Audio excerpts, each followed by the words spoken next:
meat to be healthy? Or can you thrive, truly thrive, as a vegetarian in traditional Chinese medicine? Today's video, we're going to be talking about vegetarianism through the eyes of TCM. And before we get into the science, the qi, the thermals, I want to start with a story that changed the way I understood food, health, and devotion. Because when I was young, growing up in South Africa, away from Asian cultures and traditions, my mother woke up one morning and told me I'm not eating meat for the next month.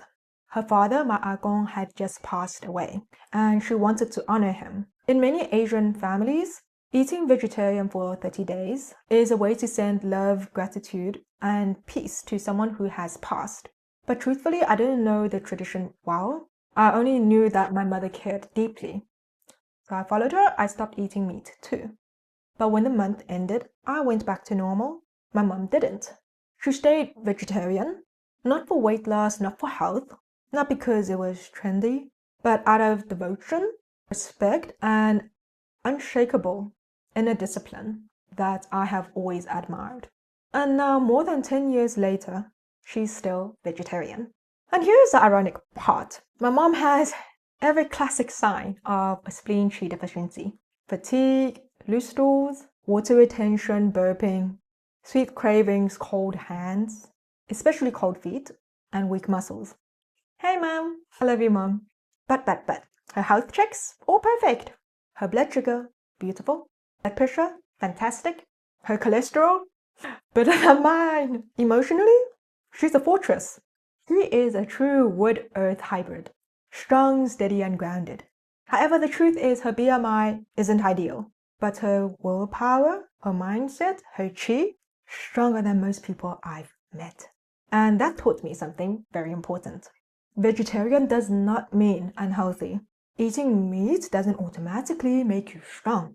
Your health depends on your qi, your constitution, your digestion, not your dietary label. So today we're answering this question from a true traditional Chinese medicine perspective. Do you need meat to be healthy? Or can you thrive as a vegetarian without weakening your qi?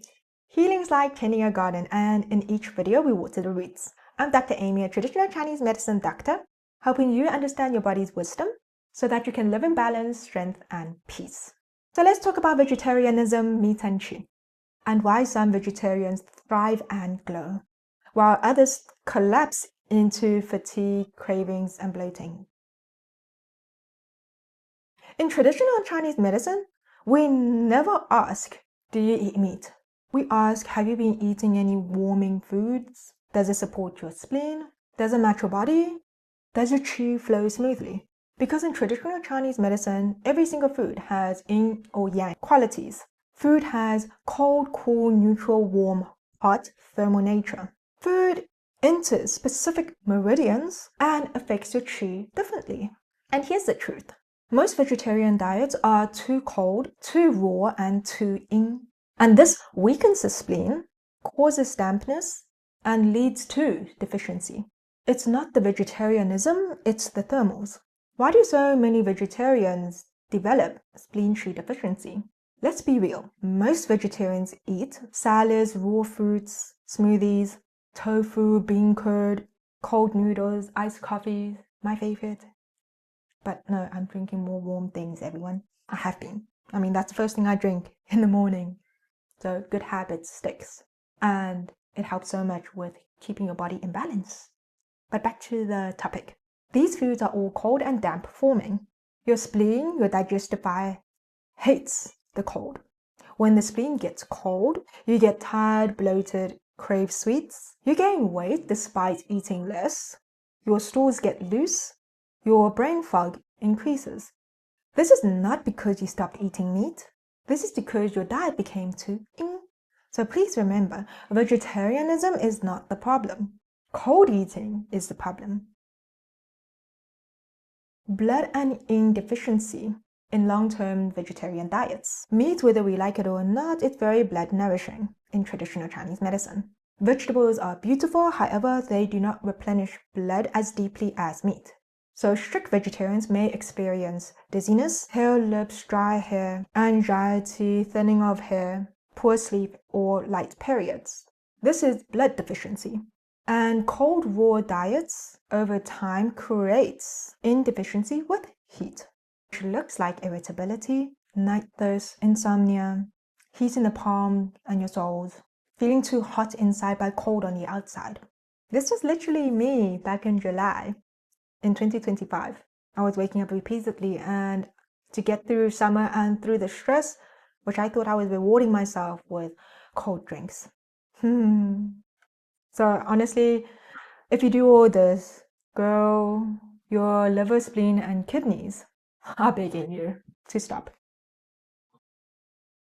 So maybe some of you watching this chose vegetarianism for karmic or spiritual reasons, not eating for the body but for compassion. And in traditional Chinese medicine, compassion nurtures your heart. Meditation nourishes and discipline strengthens your qi. But I say this with love. Cold, raw, pure yin food weakens your spleen. Weak spleen will lead to weak qi, which will lead to weak grounding. And here's a reassuring truth. Qi weakening does not mean that your path is wrong. It means that your body needs warmth, while your spirit chooses compassion. Balance is the way. You absolutely can stay vegetarian and still be very strong, only if your diet supports your qi. So this is how you're going to eat warm cooked meals.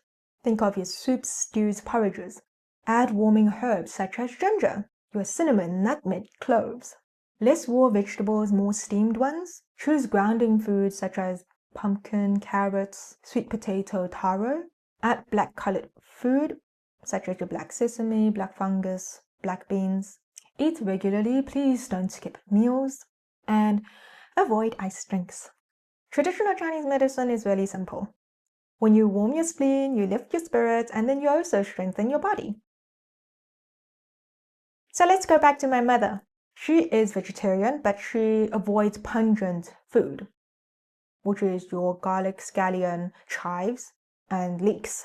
She eats mostly tofu-based food, and she is a classic Spleen Qi deficiency, but her lab's perfect. Why? Because constitution and mindset are powerful. And she is of an earth and wood build, so she really has the willpower that kind of bends reality. And this is what I want you to hear. Diet is important, but your qi, your constitution, and your mindset plays an even bigger role in your health. Vegetarianism is not weak. Vegetarianism is only weakening if your spleen qi is deficient. So my final answer, do you need meat to be healthy? No. You need balance, you need warmth, you need qi to flow. You need the right food for your constitution. A vegetarian body can be powerful. A meat-eating body can be weak. And honestly, your health only cares about balance. So let me know in the comments. Like for me, I'm an omnivore. I eat both, but always I look at my thermals. So are all the food that I'm eating too hot or too cold? Always go for neutral. Otherwise, a bunch of problems will start occurring. So comment down below, what's your diet? Or are you vegetarian, or are you considering it? And check out this video to figure out which body constitution you are from a traditional Chinese medicine perspective. Thank you so much for your time. I wish you good health, and good health is the ultimate fortune and the only investment with endless return. And when do we start investing? Right now.